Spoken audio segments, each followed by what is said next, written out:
Chapter 6, Know Your Enemy 2. What would it take to make you testify against your parents, condemning them to torture and death? Are you sure? Are you absolutely sure they are righteous? Have you ever doubted them? Wondered why they were whispering? Been suspicious that beneath their cover of normalcy, they might be carrying on dark plots? If you were dragged off to a prison, shown the crushing nails of the Iron Maiden, made to hear the screams from the other examination rooms, how long would it take you to turn in those you love? This is a question young people have faced often, starting in the 1100s. From the days of Augustine on, Christian Europe turned to God and out against outsiders. As we have seen, picturing non-Christians as monsters was a step along the road to the idea of race. Stories of monstrous men helped establish the idea that the physical appearances of different peoples mattered. It was a sign of the difference between us and them, the saved and the damned. At the next phase of Western history, Europeans turned on themselves. The need to draw a sharp line against heretics, secret Jews, and other impure Christians led directly to the third strain in the idea of race, the concept of inheritance. The new castles and machines Christians learned to build by studying ideas from the Muslims were especially important to monarchs such as popes and kings. These lords now had more men, more weapons, and more money to command. Exactly like Supreme Chancellor Palpatine in the Star Wars movies, the more power rulers gained, the more determined they were to wipe out rivals and dissenters. Yet the very fact that popes and Christian kings seemed ever more preoccupied with glittering jewels and cruel punishments caused some Christians to turn against them. Those who governed in the name of Jesus did not seem to be living by his creed. People wanted a new church, a perfect church, not the corrupt body of sinful men they saw around them. Some began to preach against the high pope, the rich bishops, the heartless kings. Church officials were outraged. Christians who created their own forms of religion were even worse than Jews, for these heretics undermined, polluted Christianity from within. Stamping out heresy became a great cause for both popes and kings. In 1209, Pope Innocent III proclaimed a crusade within France itself to root out and destroy the Cathars. The Cathars, also known as the Albigensians, were Christians who rejected the existing church and believed they were the true followers of Jesus. Instead of clergy who answered to the Pope, Cathars had their own secret orders. They were against marriage and, in fact, any physical contact between men and women. Like modern vegans, they refused to eat milk, meat, eggs, and cheese. The crusade against the Cathars was bloody and effective. By finding heretics can be challenging, since it means determining exactly what a Christian thinks in the silence of his mind, what he believes in his heart, what he practices in secret when nobody is looking. Anyone, a neighbor, a friend, a wife, even a king or cardinal, could be a heretic playing the part of a good Christian. The Inquisition, which became infamous for the cruelty of its tortures, was invented in the 1100s to expose those dangerous deceivers. Christians were not the only ones who were difficult to sort out. A great meeting of the church in 1215 decreed that Jews and Muslims must wear special clothing. If paintings showed Jews wearing funny hats, now the law insisted that they must wear them, or sew yellow stars on their clothing. But there was something odd in the 1215 ruling. The reason given by the church fathers for this special clothing was that such a confusion has grown up that they cannot be distinguished by any difference. Christian men were having children with Jewish and Muslim women. This must be stopped. In other words, Jews and Muslims were too much like Christians. You cannot rely on physical differences to tell them apart. The effort to mark off Jews and Muslims was just one instance of a larger trend. Jews were ordered to leave parts of Germany in 1012. They were expelled from France in 1182, from England a century later in 1290.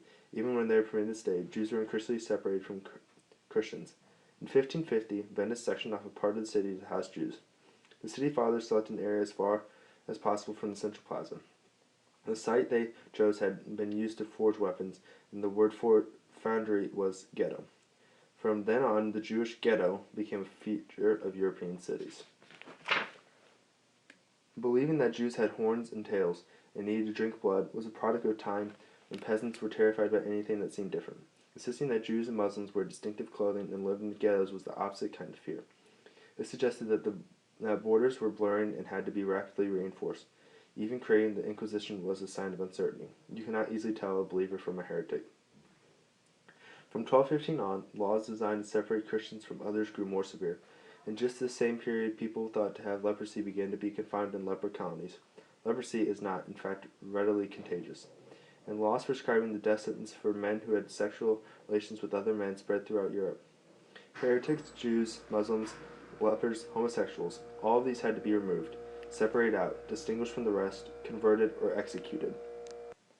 And yet, the reason for this massive expression of prejudice was the gnawing fear that these outsiders, these polluted of society, were too much like everyone else.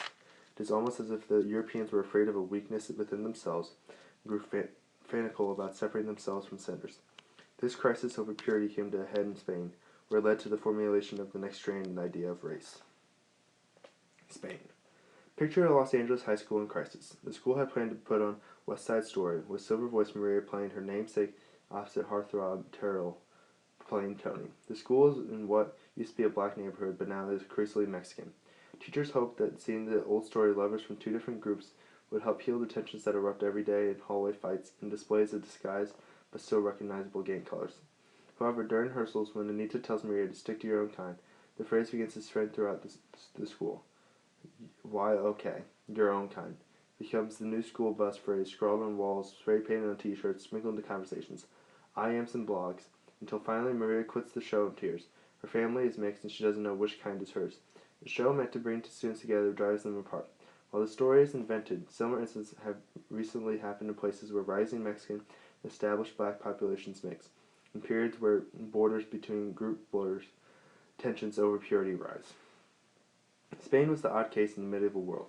In Spain, Jews, Muslims, and Christians were so intermingled that even as soldiers fought, believers of all three faiths hammered out a way of living and working together.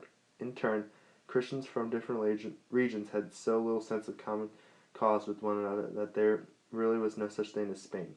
Instead, there were separate kingdoms, each with its own mix of people and faiths.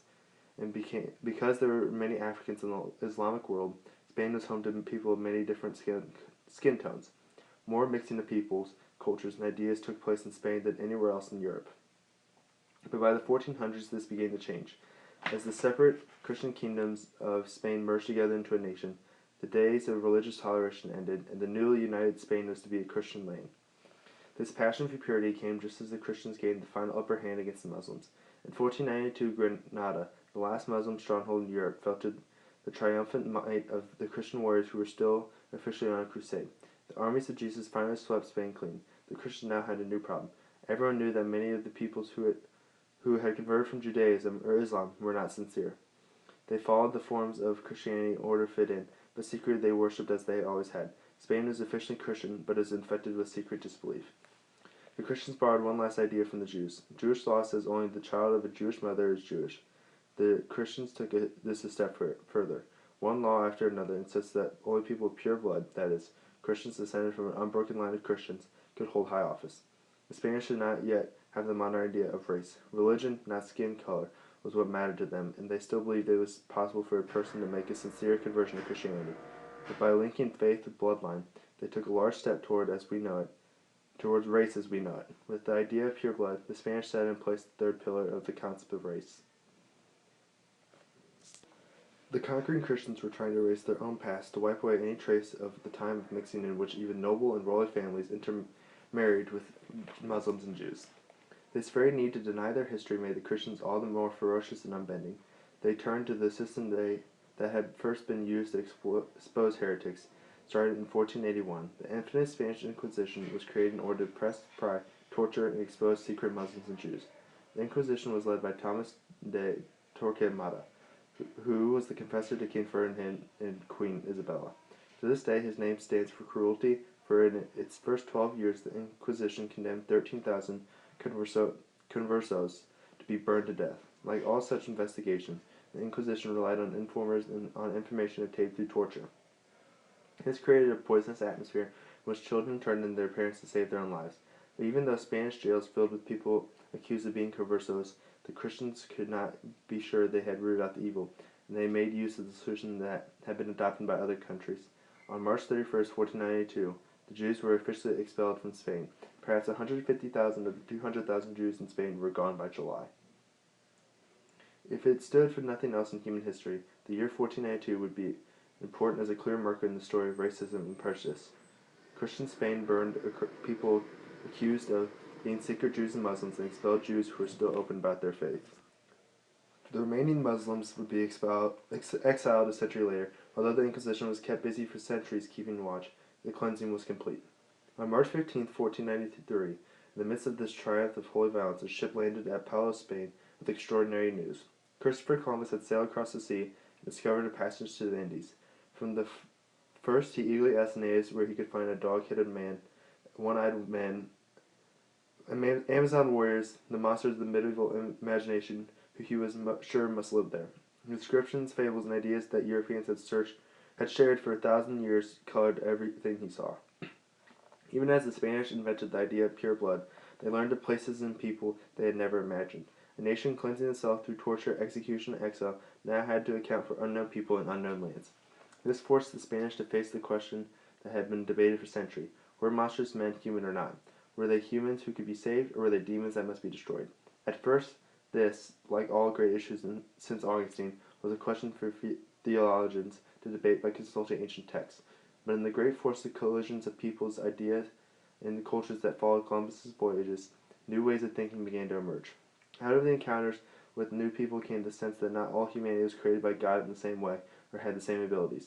Out of the idea of blood purity came the belief that religion was not a choice, but an inheritance. As Europeans sailed around the world, they began to claim that there were inherited, unchangeable differences between groups of people who were physically different and could be ranked.